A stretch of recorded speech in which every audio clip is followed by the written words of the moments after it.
अभियुक्त गिरफ्तार हुआ है और अपहर्ता बरामद हुई है। इसमें आगे जो भी विधिक कार्यवाही है वो की जा रही है और किसी भी व्यक्ति को शांति व्यवस्था खराब करने के लिए अनुमति नहीं दी जाएगी और अगर कोई करता है या कोई प्रयास करेगा किसी की वजह से गड़बड़ी हुई तो उसमें कार्यवाही भी की जाएगी। सर ये दोनों कहां से बरामद करे गए हैं और अभी तक पूछताछ में क्या सामने आया है?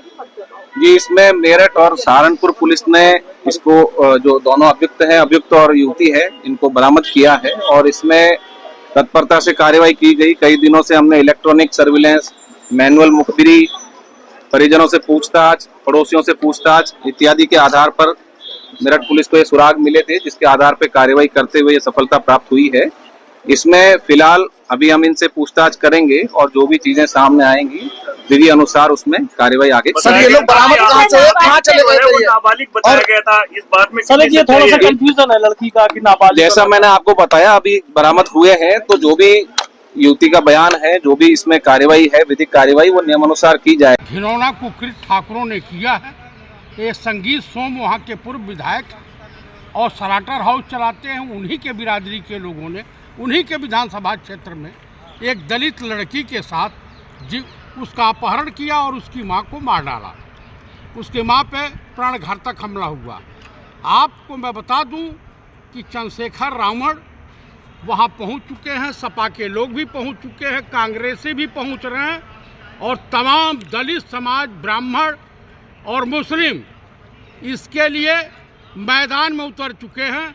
और ये कहावत है कि याचना नहीं अब रण होगा, जीवन नहीं मरण होगा, संघर्ष बड़ा भीषण होगा, फन से नाक का डोलेगा, विकराल काल मुंह खोलेगा।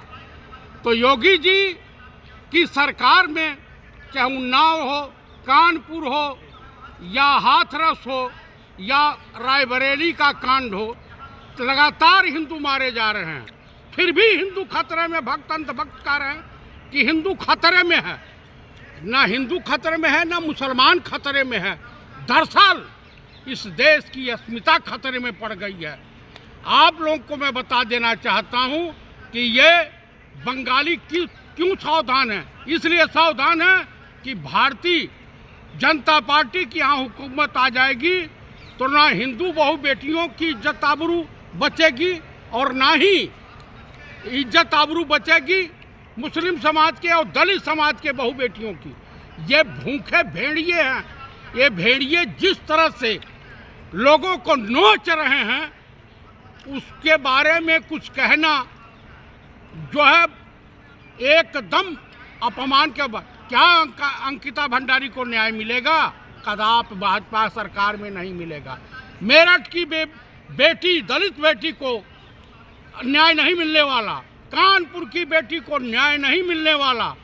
आपको बताऊं, या तो न्यायपालिका इंटरफेयर करे या जो है विपक्ष नेता, माननीय नेता प्रतिपक्ष पंडित राहुल गांधी इंटरफेयर करे। जिस तरह से इन्होंने इंटरफेयर किया था हाथरस मामले में, जिस तरह से इंटरफेयर किया था उन्नाव की बेटी के मामले में, जिस तरह से इंटरफेयर किया अंकिता भंडारी के लिए। और मैं उत्तर प्रदेश और हर जगह की महिलाओं से अनुरोध करूंगा कि जातीय बंधन तोड़ करके आप महिलाओं के सम्मान में, जिस तरह से उत्तराखंड में रैली हो रही है, महिलाएं रोड पर उतरी हुई है, आप लोगों को उतरना होगा।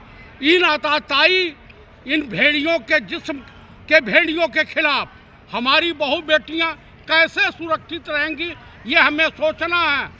दरअसल क्या है, ये बीजेपी में बलात्कारी ढूंढिए तो बीजेपी में मिलेंगे, व्यभिचारी ढूंढिए बीजेपी में मिलेंगे, दुराचारी ढूंढिए बीजेपी में मिलेंगे, यहाँ तक कि देश के साथ गद्दारी करने वाले बीजेपी व आरएसएस में मिलेंगे।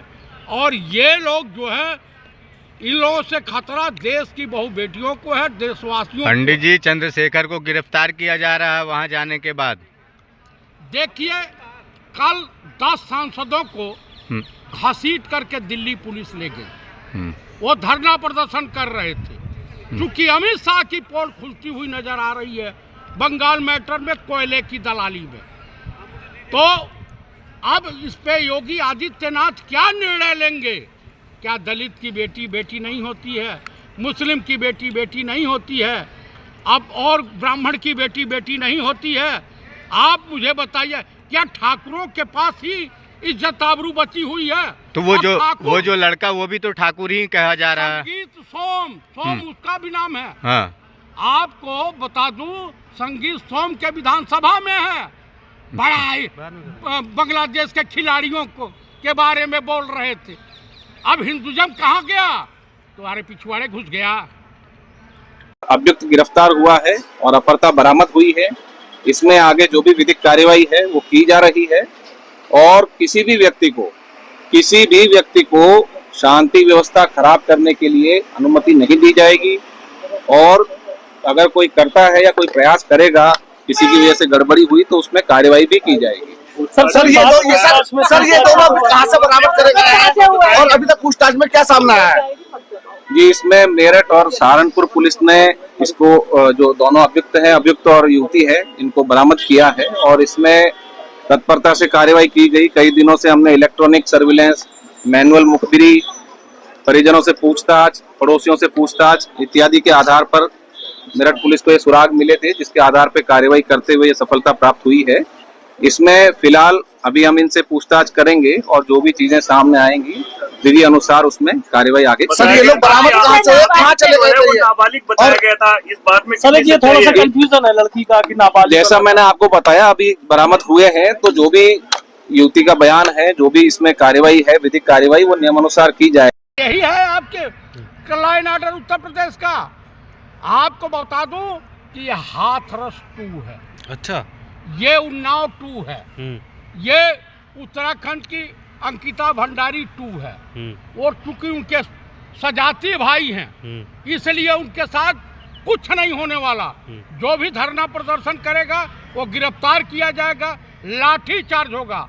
तो मैं देश की तमाम महिला समाज से, अनेकों संगठनों से अनुरोध करूंगा, जिस तरह से उत्तराखंड में जनता और वहाँ की महिलाएं अंकिता भंडारी को न्याय दिलाने के लिए रोड पर उतरी, उन्नाव की बेटी के लिए जिस तरह से महिलाएं रोड पर उतरी और तमाम समाजसेवी संगठन उनके साथ में शरीक हुए, उसी तरीके से ये मेरठ की बेटी को न्याय दिलाने के लिए चाहे, और अगर वो अपराधी मिल जाए तो महिलाओं को तनिक भी उसके साथ मरौवत नहीं करनी चाहिए, चाहे कानून ही हाथ में क्यों न लेना पड़े।